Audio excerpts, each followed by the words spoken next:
ರೋಡ್ಗಳಲ್ಲಾಗಲಿ ಬರ್ತಾನೆ ಇರ್ತವೆ.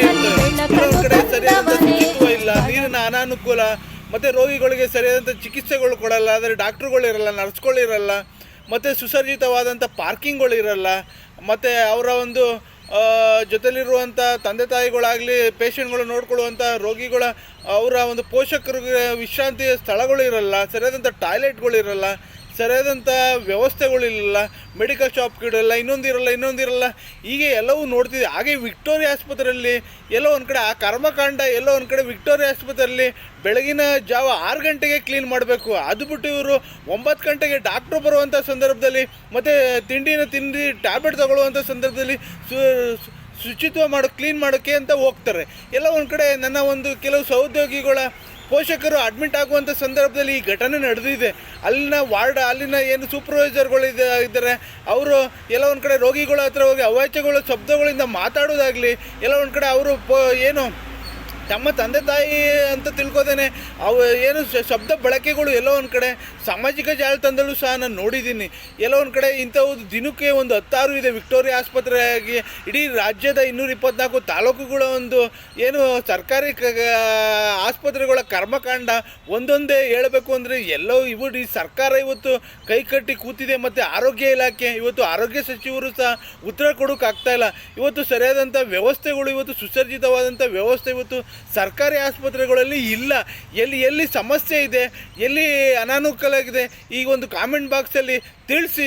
ನಿಮಗೆ ನೇರವಾಗಿ ಸರ್ಕಾರದ ಒಂದು ಎಚ್ಚರಿಕೆ ಕೊಟ್ಟು ಸರ್ಕಾರದೊಂದಿಗೆ ನಿಮಗೆ ಸಹಾಯ ಮಾಡ್ತೀನಿ ಅಂತ ಹೇಳಿ ಎಲ್ಲೋ ಒಂದು ಕಡೆ ಹಾಗೂ ಎಲ್ಲೋ ಒಂದು ಕಡೆ ಒಂದು ಸಮಸ್ಯೆಗಳು ಇದೆ. ನಾನು ಎಲ್ಲೋ ಒಂದು ಕಡೆ ಈ ವಿಡಿಯೋ ಉದ್ದೇಶ ಇಷ್ಟೇ, ಜನಸಾಮಾನ್ಯರಿಗೆ ಸತ್ತ ಪ್ರಜೆಗಳಾಗಿದ್ದಾರೆ, ಎದ್ದು ಪ್ರಶ್ನೆ ಮಾಡುವಂಥದ್ದು ಆಗಬೇಕು. ಸರ್ಕಾರವನ್ನು ಆರೋಗ್ಯ ಸಚಿವರನ್ನ ಪ್ರಶ್ನೆ ಮಾಡುವಂಥದ್ದು ಆಗಬೇಕು. ಇದು ಬಿಟ್ಟು ಇಲ್ಲಿ ಪ್ರಶ್ನೆ ಮಾಡುವಂಥದ್ದು ನಾವು ಸತ್ತ ಪ್ರಜೆಗಳಾಗಿದ್ದರೆ ಸತ್ಯಗಳಾಗಿರ್ತೀವಿ. ಇಲ್ಲಿ ಎಲ್ಲೋ ವಿಕ್ಟೋರಿಯಾ ಆಸ್ಪತ್ರೆಯಲ್ಲಿ ಆಗ್ತಿರುವಂಥ ಒಂದೊಂದು ಕರ್ಮಕಾಂಡಗಳು, ಸರಿಯಾದಂಥ ಪಾರ್ಕಿಂಗ್ಗಳು ಇರಲ್ಲ, ಸರಿಯಾದಂಥ ಶೌಚಾಲಯಗಳು ಇರಲ್ಲ, ಒಂದಲ್ಲ ಎರಡಲ್ಲ ದಿನಕ್ಕೆ ರೋಗಿಗಳು ಕನ್ಸಲ್ಟೆಂಟ್ಗೆ ಹೋದರೆ ಅಲ್ದಾಡುವಂಥ ಸಂದರ್ಭ ಇದೆ. ಈ ಸಮಸ್ಯೆಗಳು ತುಂಬ ಇದೆ. ಹಳ್ಳಿಗಾಡಿನ ಇವತ್ತು ತಾಲೂಕುಗಳಲ್ಲಿ ಸರ್ಕಾರಿ ಆಸ್ಪತ್ರೆಯಲ್ಲಿ ಸರಿಯಾದಂಥ ಡಾಕ್ಟ್ರುಗಳಿಲ್ಲ ಅಂತೇಳಿ ಬೆಂಗಳೂರಿನ ನಗರಗಳಿಗೆ ಹೋದರೆ ಡಾಕ್ಟ್ರುಗಳು ಅಲ್ಲೂ ಸಹ ಕೈಗೆ ಸಿಗಲ್ಲ. ಎಲ್ಲ ಒಂದು ಕಡೆ ದುಬಾರಿ ಆಗಿದೆ. ಅಲ್ಲಿನ ಸಿಬ್ಬಂದಿಗಳು ನಡ್ಕೊಳ್ಳುವಂಥದ್ದು ಎಲ್ಲ ಒಂದು ಕಡೆ ಅಲ್ಲಿನ ಒಂದು ರೋಗಿಗಳು ಅತಿಯಾದಂಥ ರೋಗಿಗಳಿದ್ದು 24 ಗಂಟೆ ಕಾದರೂ ಸಹ ನಮಗೆ ಡಾಕ್ಟ್ರುಗಳು ಸರಿಯಾದಂಥ ಸಮಯದಲ್ಲಿ ಸಿಗಲ್ಲ. ಅತಿ ಹೆಚ್ಚು ರೋಗಿಗಳು ಇರುವುದು ಇದಕ್ಕೊಂದು ಕಾರಣ. ಆದರೂ ಸಹ ಇವತ್ತು ನಮ್ಮ ಒಂದು ತಾಲೂಕು ಆಸ್ಪತ್ರೆಗಳಲ್ಲಿ ಸರಿಯಾದಂಥ ಸುಸಜ್ಜಿತ ವ್ಯವಸ್ಥೆ ಮಾಡಿದ್ರೆ ನಾವು ಪಟ್ಟಣಗಳಿಗೆ ಎಲ್ಲ ಒಂದು ಕಡೆ ಬೆಂಗಳೂರು ನಗರ ಆಗಲಿ, ಮೈಸೂರು ಆಗಲಿ, ಇನ್ನೊಂದು ಭಾಗಗಳಿಗೆ ಹೋಗಿ ನಾವಲ್ಲಿ ಡಾಕ್ಟ್ರುಗಳನ್ನ ಕನ್ಸಲ್ಟ್ ಮಾಡುವಂಥ ವ್ಯವಸ್ಥೆ ಇರಲ್ಲ. ಸಮಸ್ಯೆಗಳು ಇವತ್ತು ಸರ್ಕಾರಿ ಆಸ್ಪತ್ರೆಯಲ್ಲಿ ಎಷ್ಟೆಷ್ಟು ಇದೆ. ಅಲ್ಲಿ ಕರ್ಮಕಾಂಡಗಳು, ಅಲ್ಲಿನ ವ್ಯವಸ್ಥೆಗಳು ಎಲ್ಲ ಒಂದು ಕಡೆ ವಿಕ್ಟೋರಿಯಾ ಆಸ್ಪತ್ರೆ ನಾನು ಹೇಳ್ತಿದ್ದೀನಿ ಅಂದರೆ ಇವತ್ತು ಬೆಂಗಳೂರಿನ ಒಂದು ವಿಕ್ಟೋರಿಯಾ ಆಸ್ಪತ್ರೆಯಲ್ಲಿ ಈ ಒಂದು ಘಟನೆಗಳು ನಡೀತಿದೆ ಅಂದರೆ ಸರಿಯಾದಂಥ ಹೆರಿಗೆಗಳು ಆಗುವಂಥ ಸಂದರ್ಭದಲ್ಲಿ ಸರಿಯಾದಂಥ ಅಪಾಯಿಂಟ್ಮೆಂಟ್ಗಳು ಸಿಗಲ್ಲ, ಸರಿಯಾದಂಥ ವ್ಯವಸ್ಥೆಗಳು ಇರಲ್ಲ. ಮತ್ತು ಎಲ್ಲೋ ಒಂದು ಕಡೆ ಅವರು ರೋಗಿಗಳು ಟ್ಯಾಬ್ಲೆಟ್ ತೊಗೊಂಡು ಮಲಗಿರ್ತಾರೆ. ಆ ಒಂದು ಸಂದರ್ಭದಲ್ಲಿ ಆ ಟ್ಯಾಬ್ಲೆಟ್ಗಳು ಮತ್ತು ಗ್ಲೌಸು ಮತ್ತು ಅವ್ರಿಗೆ ಬೇಕಾಗಿರುವಂಥ ಮೆಡಿಕಲ್ ಶಾಪಿಂದ ತಂದಂಥ ಅವರ ಒಂದು ಔಷಧಿಗಳು ಎಲ್ಲೋ ಒಂದು ಕಡೆ ಅದು ತೆಗೆದುಕೊಂಡು ಹೋಗಿ ಎಲ್ಲೋ ಒಂದು ಕಡೆ ಸಿಬ್ಬಂದಿಗಳು ಮೆಡಿಕಲ್ ಶಾಪ್ಗಳಿಗೆ ಕೊಟ್ಟು ದುಡ್ಡನ್ನ ಮಾಡುವಂಥದ್ದು ಎಲ್ಲೋ ಒಂದು ಕಡೆ ಈ ಕರ್ಮಕಾಂಡಗಳು ಒಂದಲ್ಲ ಎರಡಲ್ಲ ಬಿಚ್ಚಿಳ್ತಿದ್ರೆ ಸುಮಾರು ಇದೆ. ಆರೋಗ್ಯ ಇಲಾಖೆ ಎಲ್ಲೋ ಒಂದು ಕಡೆ ಕೈಕಟ್ಟಿ ಕೂತಿದೆ. ಆರೋಗ್ಯ ಸಚಿವರು ಈ ಕೂಡಲೇ ಎಚ್ಚರಿಕೆ ಆಗಬೇಕು. ವಿಕ್ಟೋರಿಯಾ ಆಸ್ಪತ್ರೆಯಲ್ಲಿ ನಡೆಯುವಂಥ ಕರ್ಮಕಾಂಡಗಳನ್ನ ನಿಲ್ಲಿಸಬೇಕು. ರಾಜ್ಯದಲ್ಲಿ ಎಲ್ಲೋ ಒಂದು ಕಡೆ ಇವತ್ತು ತಾಲೂಕುಗಳಲ್ಲೂ ಸಹ ಇವತ್ತು ಒಂದಲ್ಲ ಎರಡಲ್ಲ ಆಗ್ತಾನೇ ಇದೆ. ಸರಿಯಾದಂಥ ಹೋಗಿ ಅಡ್ಮಿಷನ್ ಆಗ್ತೀವಿ ಅಂದರೆ ಸರಿಯಾದಂಥ ಸುಸಜ್ಜಿತ ವ್ಯವಸ್ಥೆಗಳಿರಲ್ಲ, ಅಡ್ಮಿಷನ್ಗಳು ವಾರ್ಡ್ಗಳು ಸಿಗಲ್ಲ, ಸರಿಯಾದಂಥ ಬೆಡ್ಗಳು ಸಿಗಲ್ಲ, ಸರಿಯಾದಂಥ ಆಹಾರ ಪೂರೈಕೆ ಆಗಲ್ಲ. ಒಂದಲ್ಲ 10 ಹಲವು ವ್ಯವಸ್ಥೆಗಳು ಸರಿಯಾದಂಥದ್ದು ಇರಲ್ಲ. ಎಲ್ಲೋ ಒಂದು ಕಡೆ ಜನಸಾಮಾನ್ಯರಿಗೆ ತಿಳಿಸ್ಬೇಕು. ಸಾಮಾಜಿಕ ಜಾಲತಾಣದಲ್ಲಿ ಅರಿವು ಮೂಡಿಸ್ಬೇಕು. ಜನಸಾಮಾನ್ಯರು ಎಚ್ಚೆತ್ಕೋಬೇಕು.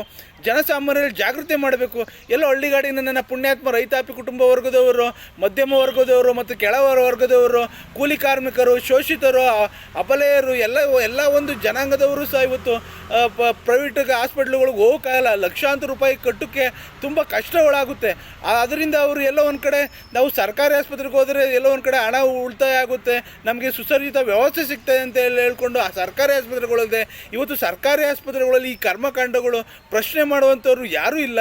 ಮೇಲಧಿಕಾರಿಗಳನ್ನ ಪ್ರಶ್ನೆ ಮಾಡುವಂಥವ್ರಿಲ್ಲ. ಸಿಬ್ಬಂದಿಗಳ ಕೊರತೆ ಮತ್ತು ವೈದ್ಯರ ಕೊರತೆಗಳು ಮತ್ತು ಸರಿಯಾದಂಥ ಮೆಡಿಕಲ್ ಸ್ಟೋರಲ್ಲಿ ಸರಿಯಾದಂಥ ಏನು ಟ್ಯಾಬ್ಲೆಟ್ಗಳು ಪೂರೈಕೆ ಆಗದೆ ಇರೋದು, ಅನಾನುಕೂಲತೆ. ಎಲ್ಲೋ ಒಂದು ಕಡೆ ನಾವು ಎಂಡ ಇನ್ನೊಂದು ದುಡ್ಗೋ ಕುಕ್ಕರ್ಗೋ ತವಾಗೋ ಮಾರ್ಕೊಂಡು ಎಲ್ಲೋ ಒಂದು ಕಡೆ ಜನಪ್ರತಿನಿಧಿಗಳನ್ನ ಪ್ರಶ್ನೆ ಮಾಡ್ದೇನೆ ಇವತ್ತು ನಮ್ಮ ಈ ಒಂದು ಆರೋಗ್ಯ ಇಲಾಖೆ ಆಗಲಿ, ಆರೋಗ್ಯದ ಒಂದು ಸ್ಥಿತಿ ಆಗಲಿ, ಇವತ್ತು ಸರ್ಕಾರಿ ಆಸ್ಪತ್ರೆಗಳಾಗಲಿ, ಸರ್ಕಾರಿ ಕಚೇರಿಗಳಾಗಲಿ, ಮತ್ತು ಹಾಗೆ ಸರ್ಕಾರಿ ಶಾಲೆಗಳಾಗಲಿ, ಸರ್ಕಾರಿಯ ಒಂದು ಸ್ಕೂಲ್ಗಳು ಏನು ಇವತ್ತು ಮುಚ್ಚೋಗ್ತಿದೆ. ಎಲ್ಲವೂ ಇವತ್ತು ಸರ್ಕಾರಿ ಆಸ್ಪತ್ರೆಗಳ ಶೀತಲೀಕರಣ ಒಂದು ಕಡೆ, ಸರ್ಕಾರಿ ಶಾಲೆಗಳ ಶೀತಲೀಕರಣ, ಎಲ್ಲೋ ಒಂದು ಕಡೆ ಇಡೀ ರಾಜ್ಯದಲ್ಲಿ ಸಮಸ್ಯೆಗಳ ಆಗರವೇ ಇದೆ. ಎಲ್ಲೋ ಒಂದು ಕಡೆ ರಾಜ್ಯ ಸರ್ಕಾರಗಳು ಸಹ ಗಮನ ಕೊಡ್ತಿಲ್ಲ. ಇವರಂದ ರಾಜಕೀಯ ಕುರ್ಚಿಯ ಮೇಲ್ನೋಟಕ್ಕೆ, ಇವರು ಕುರ್ಚಿಯ ಒಂದು ಕಿತ್ತಾಟಕ್ಕೆ, ಹೈಕಮಾಂಡ್ನ ಗುಲಾಮಗಿರಿಗೆ ಎಲ್ಲೋ ಒಂದು ಕಡೆ ಜನಸಾಮಾನ್ಯರನ್ನ ಮರ್ತಿದ್ದಾರೆ. ಎಲ್ಲೋ ಒಂದು ಕಡೆ ಜನಸಾಮಾನ್ಯರು ಎಚ್ಚೆತ್ಕೊಂಡು ಈ ಕೂಡಲೇ ಸರ್ಕಾರಗಳನ್ನ ಪ್ರಶ್ನೆ ಮಾಡಬೇಕು, ನಿಮ್ಮ ಜನಪ್ರತಿನಿಧಿಗಳನ್ನ ಪ್ರಶ್ನೆ ಮಾಡಬೇಕು, ಅಧಿಕಾರಿಗಳನ್ನ ಪ್ರಶ್ನೆ ಮಾಡಬೇಕು. ಎಲ್ಲ ಒಂದು ಕಡೆ ನೀವು ಪ್ರಶ್ನೆ ಮಾಡದೆ ಹೋದರೆ ಅವರು ಕೆಲಸಗಳು ಮಾಡಲ್ಲ. ಇವತ್ತು ಸರ್ಕಾರಿ ಆಸ್ಪತ್ರೆಗಳು ಈ ದುರ್ವ್ಯವಸ್ಥೆಗೆ ಎಲ್ಲೋ ನೇರವಾಗಿ ನಾವುಗಳೇ ಕಾರಣ ಆಗಿದ್ದೀವಿ. ಎಲ್ಲೋ ಒಂದು ಕಡೆ ಸರ್ಕಾರವನ್ನು ಪ್ರಶ್ನೆ ಮಾಡಿ ಅಂತೇಳಿ ನಾನು ವೀಡಿಯೋನ ಮುಗಿಸ್ತಿದ್ದೀನಿ. ಈ ವಿಡಿಯೋ ನೋಡ್ತಿರೋ ಶೇರ್ ಮಾಡಿ ಮತ್ತು ಕಾಮೆಂಟ್ ಮಾಡಿ, ನಿಮ್ಮ ಅಭಿಪ್ರಾಯನ ತಿಳಿಸಿ. ರಾಜ್ಯದಲ್ಲಿ ಏನೇನು ಸಮಸ್ಯೆಗಳಿದೆ, ರಾಜ್ಯದಲ್ಲಿ ಸರ್ಕಾರಿ ಆಸ್ಪತ್ರೆಗಳ ದುಸ್ಥಿತಿಗಳಿದೆ, ಅದನ್ನು ಕಾಮೆಂಟಲ್ಲಿ ಬಾಕ್ಸಲ್ಲಿ ತಿಳಿಸಿ. ನಾವು ಸರ್ಕಾರವನ್ನು ಎಚ್ಚರಿಸ್ಕೊಳ್ಳೋಣ, ಸರ್ಕಾರಕ್ಕೆ ನೇರವಾಗಿ ಎಚ್ಚರಿಕೆ ಗಂಟೆ ಕೊಡೋಣ ಅಂತೇಳಿ ಇಡೀ ರಾಜ್ಯದ 700 ಕೋಟಿ ಜನತೆ ಮುಖಾಂತರ ನೇರವಾಗಿ ನಾವು ಗ್ಯಾರಂಟಿ ಅಂದ್ಕೊಂಡು ಎಲ್ಲದಕ್ಕೂ ಹೋಗಿ ಇವತ್ತು ನಮ್ಗೆ ಜೀವಕ್ಕೆ ಗ್ಯಾರಂಟಿ ಇಲ್ದಿರುವಂಥ ಪರಿಸ್ಥಿತಿಗಳಾಗಿದೆ. ಎಲ್ಲೋ ಒಂದು ಕಡೆ ಸತ್ತ ಪ್ರಜೆಗಳಾಗೋದು ಬೇಡ, ಎಚ್ಚೆತ್ಕೊಂಡು ಇಡೀ ವ್ಯವಸ್ಥೆಯಲ್ಲಿ ಬದಲಾವಣೆ ತರೋಣ. ಸಾಮಾಜಿಕ ಜಾಲತಾಣ ಆಗಲಿ ಎಲ್ಲ ಒಂದು ವ್ಯವಸ್ಥೆಯಲ್ಲೂ ಇವತ್ತು ಬದಲಾವಣೆ ತರೋಣ.